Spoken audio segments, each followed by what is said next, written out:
ఏంటి సార్ నిజంగా తెలంగాణ పరిస్థితి? ప్యానల్ మిత్రులకు, యోయో వీక్షకులకు గుడ్ ఈవినింగ్. అంటే ప్రతి ఒక్క పార్టీకి ఒక సిద్ధాంతం ఉంటుంది, ప్రతి ఒక్క వ్యక్తికి ఒక ఆలోచన విధానం వేరుగా ఉంటుంది. అంటే ఒక్కొక్కసారి ఇప్పుడు రాహుల్ గాంధీ గారు ప్రిమేచ్యూర్ అని ఎట్లా అనుకుంటుండ్రో, ఇప్పుడు మీ స్థాయిలో ఒక జిల్లా పరిషత్ స్థాయిలో, ఒక సర్పంచ్ స్థాయిలో, ఒక ఎమ్మెల్యే నియోజకవర్గంలో పనిచేయాలంటే వాడు ఊరు పట్టే చదువుకొని 15 రోజులు అక్కడ ఉంటాడు. ఎందుకంటే అక్కడ పోతే ఇక్కడ ఏం పెద్ద ఇంపాక్ట్ ఉండదని. ఇప్పుడు వీళ్ళు కూడా అదే స్థాయిలో ఆలోచిస్తే అది వాళ్ళకే కష్టం. మీరు అన్నట్టుగా 1 రోజు 2 రోజులు మంత్రులు ఫ్రీక్వెంట్గా వెళ్ళి రావచ్చు తెలుగు ప్రాంతాల్లో, లేకపోతే తెలుగు మైగ్రెంట్స్ ఉండేటువంటి వాళ్ళు, లేకపోతే ఈ రాష్ట్రంలో ఉన్నటువంటి మైగ్రెంట్స్ ఉన్న వాళ్ళు. అలాంటి కొన్ని ఇప్పుడు మహారాష్ట్రలో భీమండి అంటారు, లేకపోతే అట్లా సూరత్ అంటారు, అట్లాంటి ప్లేసెస్లో మన తెలుగు వాళ్ళు ఎక్కువ ఉంటారు. సో ఉన్నంత మాత్రాన వీళ్ళు పోయినంత మాత్రాన అక్కడ ఏం జరగదు. ఇప్పుడు ఇంపాక్ట్ అయితే ఏమి ఉండదు. రాష్ట్రంలో స్వరాష్ట్రంలోని నమ్మకం లేనప్పుడు వేరే రాష్ట్రం నుండి వస్తే వాళ్ళు వచ్చి వీళ్ళేమో ఉద్ధరిస్తారు అనేది పెద్దగా ఇంపాక్ట్ ఉండదు. ఫాలో అవుతూ ఉంటారు కదా. ఇప్పుడు మనం గ్రామీణ ప్రాంతాల్లో ఇప్పుడు ఎల్బీనగర్ నియోజకవర్గంలో ఎన్నికలు జరిగినప్పుడు ఈ గ్రామీణ ప్రాంతాల నుండి అందరిని తీసుకొచ్చి ఇక్కడ వేస్తారు. గ్రామాలలో సర్పంచ్ ఎలక్షన్స్లో అయినప్పుడు వీళ్ళందరూ పోయి అక్కడ వేస్తారు. ఏం జరుగుతుంది? ఎవడు వేయాలో వాడికే వేస్తారు. పెద్దగా వీళ్ళు పోయినంత మాత్రాన ఏంటి అంటే అడావుడి కనుక కొంత చేస్తే ఏమవుతుందంటే స్తబ్దంగా ఉన్నటువంటి ఓటు బ్యాంకు కొంచెం ఇదేదో వాళ్ళందరూ వస్తున్నారు, ఆ మంత్రులు వస్తున్నారు, ఆ ఎమ్మెల్యేలు వస్తున్నారు అని కొంత ఇంపాక్ట్ ఉంటుందని ఆలోచిస్తారు తప్ప వీళ్ళు పోయి చెప్పినంత మాత్రాన, వీళ్ళు మైకులు ఎరగొట్టుకున్నంత మాత్రాన ఈ మంత్రుల స్థాయిలో వాళ్ళు ఓట్లు టర్న్ అవుతాయని అనుకోవడం మూర్ఖత్వం. నెంబర్ 1. రేవంత్ రెడ్డి గారు అక్కడికి ఎందుకు వెళ్ళిండు అని అంటే ఒక ముఖ్యమంత్రి స్థాయి కొన్ని కార్యక్రమాలు చేసినప్పుడు చెప్పుకోవాల్సిన బాధ్యత ఏ పార్టీకైనా ఉంటుంది. ప్రజలు నమ్ముతారా నమ్మరా అనే తర్వాత విషయం. అంటే అందులో అధికారంలో ఉన్నటువంటి వెరీ లిమిటెడ్ స్టేట్సే కదా, కర్ణాటక అండ్ తెలంగాణ.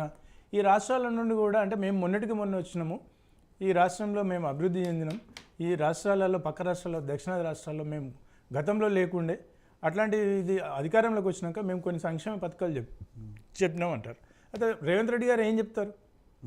ఒక 10 సంక్షేమ పథకాలు అమలు చేస్తున్నాయే చెప్తారు. కానీ మేము ఒక 20 కమిట్మెంట్ ఇచ్చినాం, 20లో ఇప్పుడు 6 చేసినాం, ఆ 6లో కొంత భాగం చేస్తున్నామని చెప్తారా? చెప్పరు కదా. ఇప్పుడు నిరుద్యోగులకు ఉద్యోగాలు ఇచ్చినామని చెప్తారు, కానీ నిరుద్యోగ భృతి ఇవ్వలేదని చెప్పడు కదా. 100%. ఓకే, కరెంటు మేము ఫ్రీ కరెంట్ ఇస్తున్నామని అన్నారు, కానీ అందులో మేము చెప్పిన వాళ్ళని మేము మొత్తం అప్పుడు రాష్ట్రం మొత్తంలో కరెంట్ ఇస్తామని అన్నాం, కానీ ఇప్పుడు అర్హులకే ఇస్తామని అన్నాం చెప్పడు కదా. ఎవరు కూడా గంతే ఉంటుంది. అందులో ఉన్నటువంటి లొసుగులు పొసుగులు ఉండవు. ఇప్పుడు మేము చిన్నగా ఉన్నప్పుడు మద్రాసు రాష్ట్రంలో మైగ్రెంట్స్ వెళ్తేనంటే 2 పట్టుకుంటారంట ఇట్లా, 200 ఈ తెలుగు వాళ్ళకి ఏమర్థమవుతుంది? 200 అంటే ఈ రెండింటికి కలిపి 100కి ఇస్తాడని అనుకుంటారంట. ఒకసారి టచ్ చేసిన తర్వాత నేను అన్నది ఈ రెండింటికి 200 అని అంటాడంట వాడు. ఇప్పుడు వీళ్ళది కూడా అట్లనే ఉంది.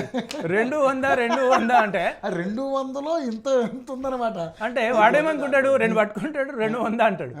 ఈ రెండింటికి అంటే ఒక్కొక్క దానికి 50 రూపాయలని కొనేవాడు అనుకుంటాడు. వాడు ఒకసారి బేరం ఆడిన తర్వాత ఇక 200 కాదు 200 ఇచ్చేయాలంటాడు, లేకపోతే వాడు వదలడు అన్నట్టు. అందుకే మేము చిన్న ఉన్నప్పుడు యాత్రలకు పోతే అరే నువ్వేం కొనొద్దురా బాబు, ఇట్లా ఉంటుంది, చాలా జాగ్రత్తగా ఉండు అంటారు. అంటే ఇవాళ రాజకీయ నాయకుల ఒరవడి కూడా అదే విధంగా ఉంటుంది. ఎంతవరకు నమ్మగలుగుతారో అంతవరకు నమ్మగలుగుతారో, అది ఏ రాష్ట్రమైనా ఏ పార్టీ అయినా కావచ్చు. అయితే ఇప్పుడు కాంగ్రెస్ సోదరుడు అన్నట్టుగా ఎవరు ఇప్పుడు చంద్రబాబు నాయుడు గారు ఉన్నారు అనుకోండి. చంద్రబాబు నాయుడు గారు ఎన్డీఏ కూటమి నుండి వెళ్ళాడు, ఆయన అన్ని చెప్తాడా? లేకపోతే ఇప్పుడు ఆ రాష్ట్రంలో కొంత పవన్ కళ్యాణ్ గారు ఉన్నారు, మరి చెప్తారా? ఎవరు చెప్పరు. ఏ పార్టీ వాళ్ళు, బీఆర్ఎస్ వాళ్ళు పోయినా బీజేపీ వాళ్ళు పోయినా ఎవరు చెప్పరు. చేసిందే చెప్తారు. చేసిందే దాన్ని ఇంకా గోరంతా చేస్తే కొండంతా చేసినామని చెప్పుకుంటారు, అంతే తప్ప వాళ్ళు మేము వాళ్ళ నిబద్ధతను అయితే వాళ్ళు ప్రస్ఫుటంగా కనిపించదు. నెక్స్ట్ సోదరుడు అంటున్నాడు బీఆర్ఎస్ వాళ్ళు మహారాష్ట్రలో ఎందుకు పోటీ చేయలేదు, వాళ్ళకి బీజేపీ వాళ్ళకు లబ్ధి చెందే విధంగా ఉంటుంది కాబట్టి. మరి మీకు వీళ్ళు అంటుంటారు కదా బీజేపీ కాంగ్రెస్ ఒకటే అని అంటారు, లేకపోతే బీఆర్ఎస్ బీజేపీ ఒకటే అంటారు. వీళ్ళు ట్రాంగిల్లో అంటే ఇప్పుడు వీళ్ళు ఏమంటారు, బీజేపీ వాళ్ళు మొన్నటి వరకు మమ్మల్ని ఓడగొట్టడానికి మీరు కాంగ్రెస్ పార్టీ అక్కడ పోటీ చేయలేదు, మీరు కర్ణాటకలో బీఆర్ఎస్ పార్టీ పోటీ చేయనందుకు కర్ణాటక సేవ్ చేసినారు, కర్ణాటక అధికారంలోకి వచ్చిందని బీజేపీ వాళ్ళు అంటారు. వీళ్ళు ఏమంటున్నారు, బీఆర్ఎస్ని మీరు పోటీ చేస్తలేరు కాబట్టి బీజేపీకి బెనిఫిట్ అవుతుంది కాబట్టి మీరు అందుకే పోటీ చేయలేదని అంటున్నారు.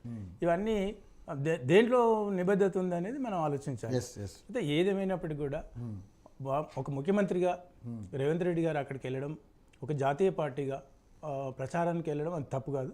అది ఎక్కడైనా వాళ్ళకు దేశంలో ఈ ప్రజాస్వామ్యంలో ఎవరు ఎక్కడికైనా పోయి ఎవరైనా ప్రచారం చేయొచ్చు.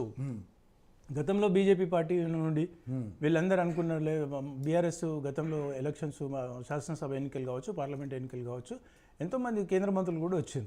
గతంలో ఉన్నటువంటి మునుగోడు కావచ్చు, తర్వాత మారుమూల ప్రాంతాలకు కూడా చాలా వచ్చాయి. సో వాళ్ళని తప్పు పట్టడానికి లేదు, ఎందుకంటే నేషనల్ పార్టీ. ఇప్పుడు ఒకేలా ఎగ్జాంపుల్ హరీష్ రావు గారు, కేటీఆర్ గారు ఉన్నారు అనుకో, గ్రామాలలోకి ఎందుకు పోయి మీరు హైదరాబాద్లో పండుకోవచ్చు కదా అని అంటారా? వాళ్ళకు ఒక రైట్స్ ఉంటాయి, వాళ్ళకు ఒక అధికారంలో ఉన్న వాళ్ళు నేషనల్ పార్టీస్కి వెళ్ళడానికి అది తప్పే కాదు, అది ఎవరైనా కావచ్చు.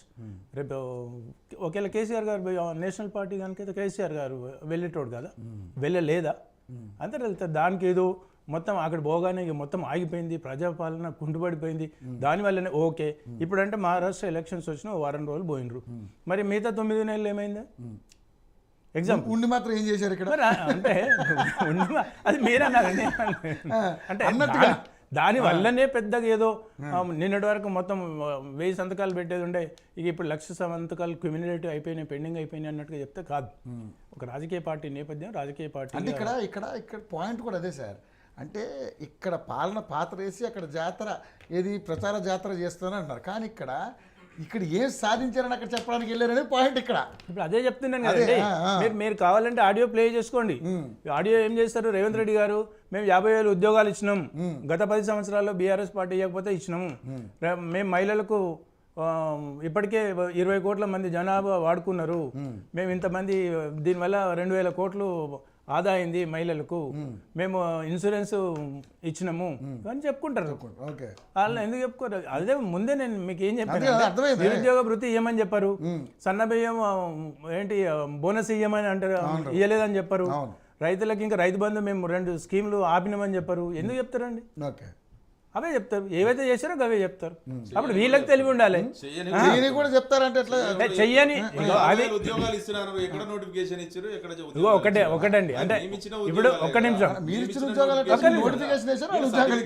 యాదగిరి గారు ఒకటే. ఇప్పుడు ఫర్ ఎగ్జాంపుల్ మీ టైం లోపల ఉద్యోగాలు నోటిఫికేషన్స్ ఇచ్చారు, ఆయన ఎగ్జామ్ కండక్ట్ చేసి ఇచ్చిండు.